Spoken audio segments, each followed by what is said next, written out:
భక్తివన్న ప్రేక్షకులకు శుభోదయం 20/12/2024 స్వస్తి శ్రీ చాంద్రమానం క్రోధినామ సంవత్సరం దక్షిణాయనం హేమంత ఋతువు మార్గశిర మాసం కృష్ణపక్ష పంచమి శుక్రవారం పంచమి మధ్యాహ్నం 12:34 వరకు నక్షత్రం మఘా నక్షత్రం తెల్లవారుజామున 5:51 వర్జం సాయంత్రం 5:08 6:49 వరకు దుర్ముహూర్తం ఉదయం 8:39 9:23 వరకు మళ్ళీ మధ్యాహ్నం 12:18 1:02 వరకు సూర్యోదయం 6:28 సూర్యాస్తమయం 5:26 అమృతగల తెల్లవారుజామున 3:18 5 వరకు రాహుకాలం ఉదయం 10:30 నుండి 12 వరకు కూడా మధ్యాహ్నం రాహుకాలం శుభ సమయం ఉదయం 7 నుండి 7:40 ఉదయ శుభకాలం సాయంకాలం 4:45 నుండి 5:20 వరకు శుభకాలం విష్కంభయోగం రాత్రి 8:53 తైతుల కరణం మధ్యాహ్నం 12:34 ఘరంజీ రాత్రి 1:06 వరకు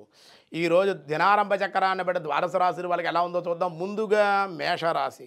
కుటుంబంలో వారి అనారోగ్య సమస్యలు బంధువులతో విరోధాలు వచ్చే అవకాశం. వృషభ రాశి వారికి ఈరోజు మాట పట్టింపులు శ్రమ ఎక్కువగా ఉండే అవకాశం. ఉద్యోగంలో కూడా చేసే ఉద్యోగంలో చిన్న చిన్న సమస్యలు ఉండే ఇబ్బందులు ఉండే అవకాశాలు ఉన్నాయి. మిథున రాశి. వ్యాపారస్తుల క్రయ విక్రయాల్లో లాభాలు నూతనమైన పరిచయాలు దానివల్ల లాభాలు. కర్కాటక రాశి. అధిక ఖర్చులు ప్రయాణాలు ఉదర సంబంధమైన బాధలు దేవాలయ దర్శనాలు మీకు మేలు చేసే అవకాశం. సింహరాశి. స్త్రీ పరిచయాలు ప్రయాణాల రీత్యా ధన వ్యయం జరిగే అవకాశం. కన్యారాశి. చేయు కృషియందు లాభాలు సాంఘికంగా గౌరవము. తులారాశి.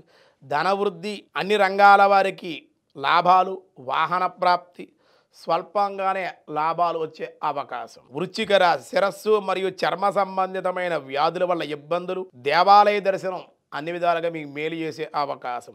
ధనస్సు రాశి.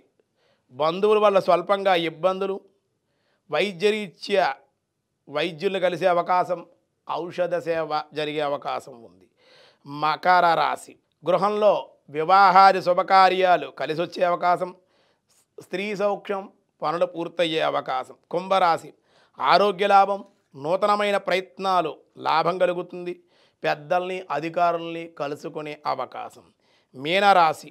ఉద్యోగ వృత్తి వ్యాపారాల్లో నష్టాలు అన్నింట అనారోగ్యం సమస్యలు ఉండే అవకాశం. ఈరోజు విష్ణు సహస్రనామంలో ఏం చెప్తున్నారో చూద్దాం. వ్యాసాయ విష్ణు రూపాయ వ్యాసరూపాయ విష్ణవే వసుధః ఓం వసుధాయ నమః. వసు అనగా ధనము దేవతలు. వసు అనగా ధనము. ద అనగా ఇచ్చువాడు. తన్ను ఆశ్రయించిన భక్తజనులకు వారికి అవకాశాలను ఆహిక భోగాలను భక్తులకు ఇచ్చేటువంటి వాడు కనుక ఐహిక భోగాలతో పాటు కాలాంతరంగా వాళ్ళకి మోక్షలక్ష్మిని కూడా ప్రసాదించేటివాడు అగుట చేత వసుధః అని పిలువబడ్డాడు. సంస్కృతంలో ద అనే అక్షరానికి నాశనము చేయుట అని కూడా అర్థం ఉంది. కానీ ఇక్కడ ధ అనే అర్థం ఇచ్చువాడు అని అర్థం.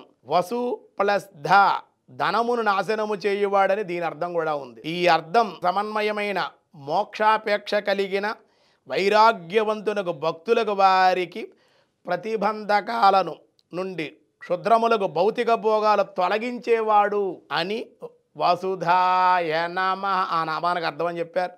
మిగతా విషయాలు రేపు చూద్దాం. మీరు స్వస్తి.